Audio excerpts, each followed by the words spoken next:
जगाने की जरूरत है। देश को युवा जोश की कमी थोड़े है। जो देश बनेगा युवा सोच के साथ, उस देश को किसी चीज की जरूरत थोड़े है।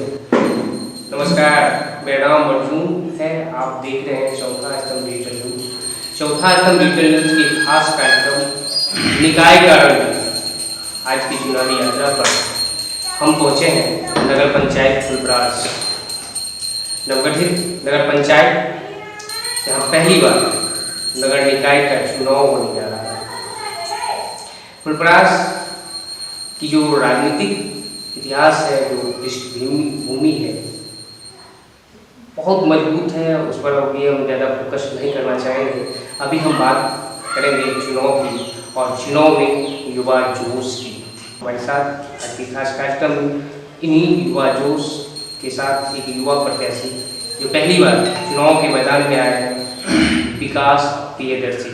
हम उनसे जानेंगे, उनसे बात करेंगे उनके चुनावी मुद्दे क्या है, किस उद्देश्य को लेकर युवा जोश के साथ चुनाव के मैदान में आए हैं।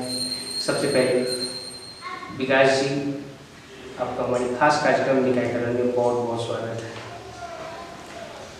मेरा नाम विकास प्रियदर्शी हुआ। मैं फुलपरास नगर पंचायत, जो नवगठित नगर पंचायत है, उसमें मुख्य पार्षद का उम्मीदवार हूँ। और आप लोग जो ये मौका दिए हैं उसके लिए मैं धन्यवाद व्यक्त करना चाहूँगा कि इस तरीके का मौका मिला है। पहले हम आपसे यह जानना चाहते हैं कि आप युवा जोश में वो शक्ति है कि जिस क्षेत्र में जाए वहाँ वो अपने मेहनत से, अपनी काबिलियती से अपनी कामयाबी को हासिल कर लेते हैं, उस क्षेत्र का उद्धार कर लेते हैं। और आप पहली बार नगर निकाय के चुनाव के मैदान में आए हैं, बतौर पार्षद। चुनाव के मैदान में आने का उद्देश्य? देखिए, पहले फुलपरास जो है सो पंचायत था जी, अब ये नगर पंचायत हुई है जी। पहली बार इलेक्शन में पहले काम करने का जो तरीका था पंचायती राज में जी, और जो नगर पंचायत है उसमें काम करने का जो तरीका है उसमें आपको बहुत अलग है जी। क्योंकि नगर पंचायत बनने का मतलब है कि आप शहरीकरण की तरफ जा रहे हैं जी। गांव से आपका लेवल बढ़ गया है, आप नगर बन चुके हैं जी। मेरा वही कहना था कि गांव से आप एक स्टेप उठ के आप नगर में आ गए जी, और आप शहर की ओर चल पड़े जी। तो गांव में कार्य करने की जो दिशा निर्देश है और ये नगर पंचायत में जो काम करने की जो दिशा निर्देश है वो बिल्कुल अलग है जी। दोनों की संरचना अलग है, मूलभूत सुविधाएं अलग है, आवश्यकताएं अलग है जी। वही चीज़ मैं बोल रहा था कि सब कुछ अलग हो गया है। आपको नगर पंचायत को वही आदमी देख सकते हैं अपने स्वरूप से जिन्होंने कहीं नगर पंचायत देखा है कि उसमें किस तरीके से काम होता है, जिसने दुनिया घुमा है। वो आपको बेहतर विकल्प हो सकते हैं जी गांव को एक नगर पंचायत, सही नगर पंचायत बनाने के लिए। बाहर नगरों में, बड़े बड़े शहर हो या छोटी छोटी नगरें हैं, वहाँ जो मूलभूत सुविधाएं हैं, जो व्यवस्थाएं हैं, उस चीज़ को यहाँ पे धरातल पे वही ला सकते हैं जिन्होंने दुनिया को देखा है जी। और आप दुनिया देखने के बाद जब आपको अवसर मिला, मौका मिला कि फुलपरास को भी उस तरह का बनाना है, तो आप इसी उद्देश्य को लेकर चुनाव के मैदान में आ गए। जी जी, मेरा सबसे बड़ा उद्देश्य यही है जी कि नगर पंचायत बन तो गया जी, लेकिन यहाँ के जनताओं को या बहुत सारे जो हम लोग के यहाँ भी है, जो बहुतों को ये भी नहीं पता है कि नगर पंचायत का जो है सो काम करने का दायरा क्या है जी। और ये सबसे अहम मुद्दा है कि काम किस तरीके से होगा। तो इन सब दायरों को जानते हुए ही हमने इस चुनावी मैदान में उतरने की ठानी है कि नहीं, एक नगर पंचायत जो बनी है उसको तरीके से बनाएंगे। कैसे नगरवासियों की, नगर के लोग जो मतदाता है, उनकी क्या सब मूलभूत सुविधाएं होनी चाहिए? देखिए, नगर पंचायत में जो मूलभूत सुविधा आती है, जैसे ही शहरी क्षेत्र, गाँव से शहर में आ गए तो शहर के हिसाब से हम लोगों के टैक्स भी गवर्नमेंट का लगे, तो वो जनता जो टैक्स दे रही है उसको इतनी सुविधा भी मिलनी चाहिए। जी जी जी जी। वही चीज़ मैं बोल रहा था कि नगर पंचायत तो बन गई है जी सरकार को जनता के द्वारा टैक्स दिया जाएगा जी। नगर पंचायत क्षेत्र का जो टैक्स होता है टैक्स की जो आपने बात कही है जी लेकिन उसमें आने वाली सुविधा जो है जी वो जनता तक किस तरीके से पहुंचती है जिसमें कि बहुत सारे कार्य क्षेत्र हैं जैसे नगर पंचायत बनने के बाद जो है सो आपका सबसे अहम मुद्दा हो जाएगा स्वच्छता जी स्वच्छता पे ध्यान देना पड़ेगा ये नगर पंचायत के अंदर आता है जी ठीक है उसके बाद जो है सो आपको नालीकरण जो है जो आजकल देखते होंगे आप लोग भी कि रोड सड़क होने के बावजूद भी गांवों में मोहल्लों में जल जमाव की स्थिति बहुत खराब है जी। मतलब ऐसी स्थिति है कि आप बहुत सारे जगहों पे नॉर्मली पैदल घूम नहीं सकते हैं मिलाकर आप कहना चाहते हैं कि सड़क नाला बिजली स्वच्छता पेयजल ये एक मूलभूत सुविधाएं यहाँ के नागरिक को मिलनी चाहिए जी ये सब सुविधा जो मूल रूप से मिलनी चाहिए जी और ये नगर पंचायत के अंदर आती है जी इसकी ये सुविधाएं आम जन तक पहुँचे ये नगर सरकार की जवाबदेही है और ये इसीलिए तो नगर निकाय का गठन हाँ, हुआ है हाँ। और नगर सरकार जनता के द्वारा चुनकर बनाया गया जी जी वही चीज है कि ये सब मूलभूत सुविधा जो है ये नगर पंचायत के अंदर आती है जी और इसको अगर जानकार आदमी नहीं रहे और जिसने दुनिया नहीं देखा है कि कैसे नगर पंचायत में कार्य किया जाता है जी तो वो इस मूलभूत सुविधाओं को जनता के बीच कैसे ला सकते हैं ये हमारी प्राथमिकता होगी और सबसे अहम मुद्दा होगी कि अगर हम जनता से टैक्स लेते हैं जी नगर पंचायत के हिसाब से उनके तक ये मूलभूत सुविधाएं जो है वो पहुंचे जी और चूंकि आप युवा जोश के साथ में आए युवा आपके साथ हैं और आपकी जो मतदाता है देश में हमारे देश में जो मतदाता है उसमें युवाओं की संख्या सबसे अधिक है और युवाओं के कंधे पे ही भविष्य है देश का युवाओं के लिए आपके पास किस तरह की योजना है देखिए युवाओं की जो बात करते आखिर हैं क्यों युवा आपके साथ जुड़ेंगे युवाओं के लिए आपने किस तरह का एक रोड मैप तैयार करके रखा है युवाओं की जो बात करते हैं आप, जी। ठीक है देश में युवाओं की बात होती है और बड़े स्तर पे होती है जी। कि युवा ही हैं जो कहते हैं कि जो है सो बड़े बुजुर्ग हो चाहे हमारे वर्ग के युवा लोग हों सबका सोच ये है कि जो भी परिवर्तन है आज के समय में जी एक युवा जिस जोश खरोश से कर सकते हैं वो कोई नहीं कर सकते हैं जी ठीक है तो युवाओं के लिए जो है सो मेरा ये है कि युवा को क्या चाहिए एक शारीरिक विकास चाहिए एक मानसिक विकास चाहिए जी ठीक है तो शारीरिक विकास के लिए खेल कूद का जो प्रॉपर व्यवस्था होता है जी जो हमारे नगर पंचायत के कार्य क्षेत्र में के अधीन होगा जी ठीक है उस कार्य क्षेत्र के अधीन में मेरा ये प्राथमिकता हो गई कि कहीं जो है सो मैदान का जो है स्टेडियम वगैरह का जो है तो प्रॉपर व्यवस्था की जाए अब पिपरास अनुमंडल बने हुए 3 दशक से अधिक हो गया अनुमंडल मुख्यालय के नगर पंचायत जी क्षेत्र अंतर्गत है जी हम आपसे जानना चाहेंगे कि अब तक आपको अनुमंडल मुख्यालय नगर पंचायत जो नवगठित नगर पंचायत है उसमें खेल का मैदान है या नहीं है आप खेल के मैदान की बात कर रहे हैं तो अभी तक नहीं सरकार की योजना है जिला मुख्यालय हो अनुमंडल मुख्यालय हो अब तो प्रखंड मुख्यालय में भी स्टेडियम का निर्माण हरियाणा की सरकार की योजना है पंचायत में भी खेल मैदान विकसित करने की सरकार की योजना है लेकिन आपके अनुमंडल मुख्यालय जो आपके नगर पंचायत क्षेत्र अंतर्गत आता है वहाँ पे इसी व्यवस्था नहीं है तो आपका पहला प्रयास होगा युवाओं के लिए बेहतर एक खेल का मैदान मैं वही कह रहा हूँ आपको कि जी। जो आप बात कर रहे हैं स्टेडियम की जी सुविधा तो थी पहले भी जी चाहते तो हो सकता था जी अब हमें ये नहीं पता है मैं ये कंफर्म नहीं कर सकता हूँ कि पेपर पे है या नहीं है जी ठीक है जगह की किसी भी चीज़ की कमी नहीं है हमारे यहाँ फुलपरास की बात करें आप तो फुलपरास में साप्ताहिक हाट जो लगती है जी ठीक है वो NH जो है नेशनल हाईवे जो है उसके सर्विस रोड पे लगती है वैसी भी व्यवस्था नहीं है ठीक है नेशनल हाईवे के सर्विस रोड पे नेशनल हाईवे का जो अंडरपास है जी। उसके अंदर लगती है जी आप देखेंगे ठीक है जबकि यहाँ पे सरकारी जमीन की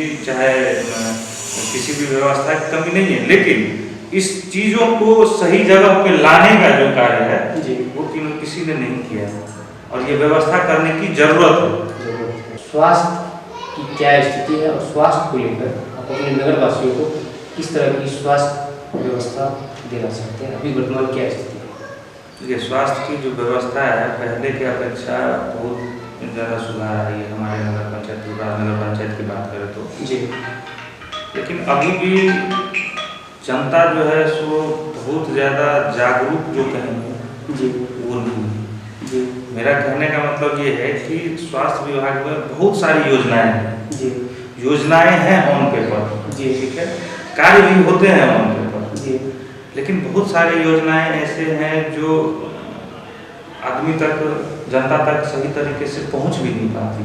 जी, तो मेरा ये उद्देश्य ये रहेगा कि स्वास्थ्य विभाग में जो भी योजना है, जी, जो भी स्थिति है उसको सुधारा जाए और योजनाओं का फायदा जो हर एक व्यक्ति तक पहुंचाए। आप जब अपने नगर पंचायत क्षेत्र का भ्रमण किए, यहाँ सबसे बड़ी समस्या जो आम जनता के द्वारा, और आपने खुद उसको देखा है, चलिए तो क्या है जिसे आप, अगर आपको मौका मिला पहली बार उपराष्ट्र में नगर सरकार बनाने का, तो आप उसको प्राथमिकता के आधार पर ये हम लोग घूम रहे हैं, देख रहे हैं अपने नगर पंचायत की जी। स्थिति, समस्या तो बहुत है जी, ठीक है, लेकिन प्राथमिकता की जो बात कही है आपने, जी, तो प्राथमिकता में एक स्वच्छता जो है जी, अहम मुद्दा होगा, क्योंकि स्वच्छता में सिर्फ झाड़ू लगाना और रोड साफ करना नहीं आता है। अगर सड़क पर पानी है तो आप कैसे वहाँ पे जो है, हाँ वही चीज़ मैं बात कर रहा हूँ जी, कि सफाई का मतलब ये नहीं कि आप रोड सड़क पे झाड़ू दे दिए और 2-3 दिन आग के बाद आए, एक दिन जो है सो ट्रैक्टर से हो या ठेले से हो आप उस कूड़े को उठा के लेके जा रहे हैं, ये नहीं है। स्वच्छता का मतलब है कि आपका हर एक घर में जी, पहुंचना जरूरी है, वहाँ पे डस्टबिन की प्रॉपर व्यवस्था होनी जरूरी है, जी, कचरा का निकासी जो है सो प्रत्येक दिन होना जरूरी है, क्योंकि एक दिन से ज़्यादा दूसरे जगह आप कहीं एक जगह मोहल्ले में कचरा जमा करके उससे रखते बदबू और बीमारी, बदबू और ये बीमारी, आप साफ करने के चक्कर में कुछ और ही कर रहे हैं, जी, ये सब मुद्दा है। दूसरी मुद्दा एक चीज़ जो ये भी एक अहम मुद्दा है कि हमारे यहाँ कहने के लिए तो रोड सड़क सब जगह है, जी, कुछ ही जगह ऐसे होंगे जहाँ रोड सड़क की सुविधा नहीं है, जी, ठीक है, लेकिन बरसात में साल में 6 महीना उस रोड पे आप चल नहीं सकते हैं। जल निकासी की प्रॉपर व्यवस्था है, जल निकासी की ऐसी व्यवस्था है ही नहीं, जी, कहना तो ये होगा कि व्यवस्था है, कुछ है ही नहीं। आपको फुलपरास में जब आप चौराहे पे घूमेंगे, रोड पे घूमेंगे तो आपको देखने के लिए लगेगा कि फुलपरास बहुत सुंदर है, बहुत अच्छा रोड है, जी, लेकिन फुलपरास में आप 2-3 मोहल्ला ऐसा है, जैसे फुलपरास में आपको हॉस्पिटल के पीछे वाले जो मोहल्ले हैं, जी, ठीक है, उसके बाद जो आपके ये ठाकुर भाई साहब के जो मोहल्ला है यहाँ पे फुलपरास से निकलते घोड़िया वाले रास्ते में, जी, उसके बाद फुलपरास चौक से आप ब्राह्मणों के मोहल्ले में जो जाएंगे, यहाँ पे ऐसी व्यवस्था हमने देखी है कि रोड पे आप अभी के समय में मोटरसाइकिल से नहीं चल सकते हैं, बाइक से नहीं चल सकते हैं, अभी बरसात का समापन हो रहा है, जी, अभी ऐसी व्यवस्था है, एक दिन बारिश हो जाए तो उन मोहल्लाओं के आदमी जो है सो ये बोरिंग लगा करके रोड पर से पानी बाहर निकलवाते हैं, तब उस पे चलते हैं, तो ऐसा रोड लेके क्या फायदा है।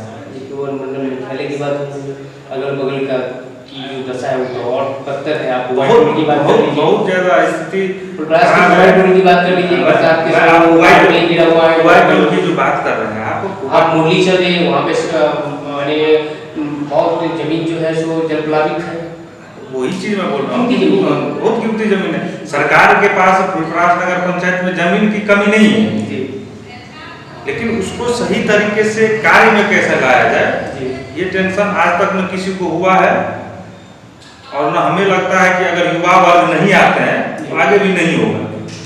मिलाकर अगर प्राथमिकता के आधार पर कोई काम आप चुनना पसंद करेंगे नगर सरकार में, तो जल जमाव की जो समस्या उसका अस्थायी निदान, और इसके लिए तो अगर समस्या जटिल है जी, तो एक मास्टर प्लान की व्यवस्था बहुत जरूरी है, मास्टर प्लान की व्यवस्था जरूरी है। मास्टर प्लान के तहत अगर आप व्यवस्था करते हैं तो वो टिकाऊ व्यवस्था होगी। सही बात है। अगर आप नाली उली चीर के पानी निकाल ये जो है सो आप टेम्पोररी व्यवस्था कर रहे हैं, जी ये टेम्पोररी व्यवस्था, भले ही हमें 6 महीना साल भर लगे करने में, लेकिन ऐसा व्यवस्था होना चाहिए जो परमानेंट हो। जी ये दोबारा जो है सो ये असुविधा नहीं आनी चाहिए, ऐसी व्यवस्था होनी चाहिए।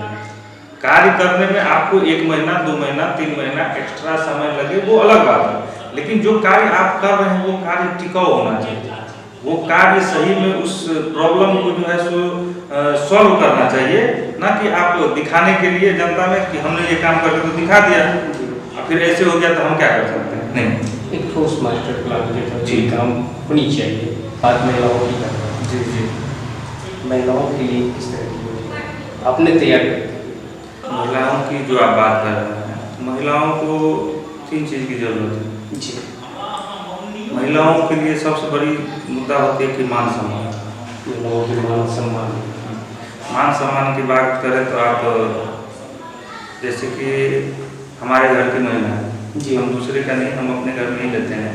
हम दुनिया को दिखाने के लिए कि हम बहुत बड़े मान सम्मान वाले व्यक्ति हैं, बहुत इज्जत है मेरी समाज में, लेकिन एक मूलभूत सुविधा होती है शौचालय जी और वो मेरे घर में नहीं। जी उस चीज़ के लिए एक शौच की व्यवस्था के लिए महिला, हमारे घर की महिलाओं को अगर बाहर जाना पड़ता है तो ऐसा मान सम्मान हमें नहीं लगता है कि कोई काम करे। जी तो मान सम्मान के लिए जो है सो जो शौचालय वगैरह की व्यवस्थाएं हैं वो हमारा अभी मुद्दा होगा कि जहाँ तक अभी तक नहीं पहुँचा। बहुतों घर ऐसा है जो अभी तक भी नहीं पहुँचा है, जबकि पंचायती राज में भी ये व्यवस्था थी। जी हमारा मुद्दा ये रहेगा कि शौचालय की प्रॉपर व्यवस्था हर एक घर में होना चाहिए। जी उसके बाद महिलाओं की बात करें तो सुरक्षा आती है। जी जो रोड सड़क पे चलते हैं महिलाएं निकलती हैं तो उनके मन में कहीं ना कहीं डर होता है कि हम जैसे शाम हो गया, रात हो गया, कभी अकेले असुरक्षित महसूस करती है, अकेले निकलती है तो दिन दहाड़े भी असुरक्षित महसूस करती है। तो वो डर निकालने के लिए हमें जो कार्य करना होगा, चाहे कानूनी व्यवस्था से हेल्प लेना हो, चाहे अगर किसी भी तरीके का उत्पीड़न उनके साथ होता है उनके साथ खड़ा होने से हो, हमारा ये लक्ष्य रहेगा कि सुरक्षा पे हम ध्यान दिया जाए। आप यानी कि आप और आपकी जो युवा टीम है महिला सुरक्षा के लिए हमेशा तत्पर है। जी महिलाओं को आप सुरक्षा की गारंटी देना चाहते हैं? हाँ, ये गारंटी है, ये मेरा उद्देश्य हमेशा रहेगा जी कि महिलाओं के साथ किसी भी तरह की कोई भी सुरक्षा के साथ छेड़छाड़ नहीं। जी और तीसरी सुविधा जो है महिलाओं को चाहिए आज के समय में, जो महिला सशक्तिकरण है, जिसके तहत आप महिलाओं को शिक्षा से जोड़ सकते हैं, कार्य करने के लिए जो तकनीकी व्यवस्था वगैरह है उसमें ट्रेनिंग दे के जोड़ सकते हैं जी और उसको स्वरोजगार या कहीं पे काम करने के लिए आप तैयार कर सकते हैं। जी ये भी एक अहम मुद्दा होगा। सरकार की योजना है कौशल विकास कार्यक्रम भी और महिलाओं की। जी वही मैं बोल रहा हूँ कि कौशल विकास केंद्र सबसे जोड़ के उनको जो है सो व्यवस्था कराया जाए, उनको ट्रेनिंग प्रॉपर मिलना चाहिए जो वो मतलब अपने आप पे डिपेंड हो सके, कभी ऐसा सीख के आत्मनिर्भर बन सके। जी आत्मनिर्भर बन सके। किसी पे ऐसा स्थिति किसी भी घर में आ सकता है, उस समय में वो घबराए न कि हमें क्या करना है। अगर उसके अंदर कौशल होगा वो अपने आप पे कर सकते हैं, स्वरोजगार हो या कहीं नौकरी करना हो, उनके अंदर क्वालिटी होगी तो वो अपने आप को संभाल सकते हैं। तो ये मेरा मुद्दा रहेगा महिलाओं के लिए कि किस तरीके से तैयार किया जाए। अंत में आपसे विदा लेने से पहले आपसे जानना चाहेंगे कि आप हमारे माध्यम से जो फुलपरास नगर नवगठित नगर विधायी क्षेत्र जो जनता है बहुत उत्साहित है चुनाव को लेकर। पहली बार चुनाव होने जा रहा है यहाँ पर सरकार का गठन और जनता सीधे सरकार को चुनेगी। जी ऐसा नहीं है कि पहले वार्ड और वार्ड से फिक्स सरकार। ये बहुत अच्छी व्यवस्था है। अच्छी व्यवस्था है ये जो मतलब किया गया है, ये बहुत अच्छा व्यवस्था है। इसके अंदर ये एक चीज़ होगा कि आप किसी दबाव में आकर के काम नहीं कर सकते हैं, ये आप स्वतंत्र रूप से जनता के हित में काम कर सकते हैं। जनता की अपेक्षाएं भी अभी जी जनता की अपेक्षाएं तो है। जनता को क्या आश्वासन देना चाह रहे हैं? देखिए मेरा आश्वासन यही रहेगा जनताओं के लिए कि मैं एक युवा बहुत हूँ जी, ठीक है, और अभी के समय में इस उम्र में या इस पथ पे उतरा हूँ तो हमारे लिए ये नहीं है कि मतलब आप हमें मौका देते हैं तो 5 साल करके हमारी ज़िंदगी कट जाएगी या आप लोगों का बहुत कुछ मतलब मैं ले लूँगा। ठीक। हमारा लक्ष्य हमेशा ये रहेगा कि हम किस तरीके से काम करें अपने नगर पंचायत में कि हमेशा अपने जनता के बीच चलते रहे।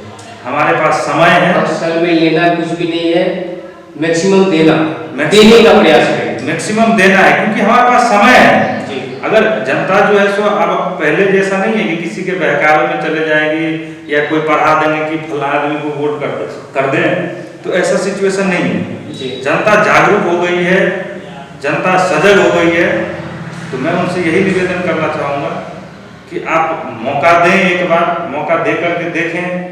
कहने के लिए तो जो है सो पूरे देश में कहते हैं कि युवाओं की जनसंख्या, युवा जिस एनर्जी से काम कर सकते हैं, जिस तरीके से काम कर सकते हैं, वो बड़े बुजुर्गों से अभी के समय में संभव नहीं है। लेकिन आप युवाओं मार्गदर्शन जरूरी है, बुजुर्गों का मार्गदर्शन तो उनका जरूरी है ही। देखिए हम एनर्जी युवाओं की चाहिए। हाँ, एनर्जी युवाओं की चाहिए, मार्गदर्शन उनकी जरूरत है, लेकिन कार्य करने के लिए एनर्जी योग्य सब कुछ की जरूरत है जी। तो मैं यही अपील करूंगा कि कहने के लिए तो कहते हैं कि जो है सो युवाओं को मौका मिलना चाहिए, लेकिन जमीनी स्तरीय पे मुझे नहीं लगता है कि युवाओं को बहुत ज़्यादा मौका मिल रहा है जी। तो मेरा एक यही निवेदन रहेगा बड़े बुजुर्ग हों उनसे भी, हमारे जो युवा वर्ग के हैं उनसे भी, कि सब मिल के एक बार युवाओं को मौका दें और 5 साल देखें कि किस तरीके से युवा कार्य करते हैं। 5 साल में ऐसा नहीं है कि नगर पंचायत नहीं रहेगा या हम नहीं रहेंगे। 5 साल के लिए आपको युवा बुजुर्ग जो भी मतदाता सबने आपको समर्थन दे दिया, हमने माना जी। किस तरह का नगर सरकार बनाए? नगर सरकार जो अभी जितनी सुविधाओं की बात कर रहे हैं, ठीक है, तो ये नगर पंचायत के अधीन है जी। और मेरा 5 साल में यही उद्देश्य होगा कि जितनी मुद्दाओं पे हमने बात की जी, उसको प्राथमिकता देकर जितना हद से हद तक हो सकता है उसको पहले सुधारें जी। क्योंकि आप बात करें सौंदर्यीकरण की, बात करें मतलब कुछ बनाने की, तो पहले जो आपकी असुविधा है जी, बहुत सारी सब असुविधाएं हैं, पहले समस्याओं का समाधान करें। पहले समस्या का समाधान करेंगे तब तो इसके बाद आप कार्य कर सकते हैं। जी। आपके यहाँ जो है जो चलने की जगह नहीं है और आप पार्क बनाने की बात करते हैं जी, तो पहले चलने का तो व्यवस्था कर लें। जी। हमारा सबसे अहम मुद्दा ये रहेगा कि जितनी पहले समस्याएं हैं उसको सही तरीके से समाधान किया जाए, उसका प्रॉपर व्यवस्था किया जाए, उसके बाद जो है सो आगे का जो है सो कार्य में हम जुड़ेंगे। और हमारे यहाँ जगह नगर पंचायत में जो है सो तो नवगठित है जी, तो हमारा कोशिश ये भी रहेगा, कोशिश क्या है, ये प्लान ही है जी, कि हमारे यहाँ ब्लॉक अनुमंडल जो भी हैं आम जनता जो है परेशान होते हैं, चाहे वो जन्म प्रमाण पत्र बनाना हो, चाहे मृत्यु प्रमाण पत्र बनाना हो, चाहे कुछ भी कोई भी प्रमाण पत्र से रिलेटेड, चाहे किसी भी चीज़ से रिलेटेड, अगर सरकार की जो भी योजनाएं हैं, हाँ, कल्याणकारी योजनाएं, जो भी योजनाएं हैं जी, उनके लिए अगर जाते हैं तो जनता को बहुत परेशानी होती है जी। एक कार्य के लिए 4 दिन 5 दिन दौड़ना पड़ता है, समय नहीं रहता। हम लोग को देखते हैं कि धूप में लाइन में लगे हुए हैं, बिचौलियों का सहारा भी लेना पड़ता है। बिचौलिया तो सब जगह हैं, आप बिचौलियों की बात कर रहे हैं तो बिचौलिया तो समझिए इन सब जगहों को दुकान बना के रखे जी, ठीक है, वो कमाने का बिचौलिया का जो है तो वो उनका घर चलाता है, ऐसी व्यवस्था है यहाँ जी। तो मेरा यही रहेगा कि मैं अगर आता हूँ तो सबसे पहले मैं ये करूँगा कि एकल खिड़की सिंगल विंडो सिस्टम जो होता है उसकी व्यवस्था करूँ।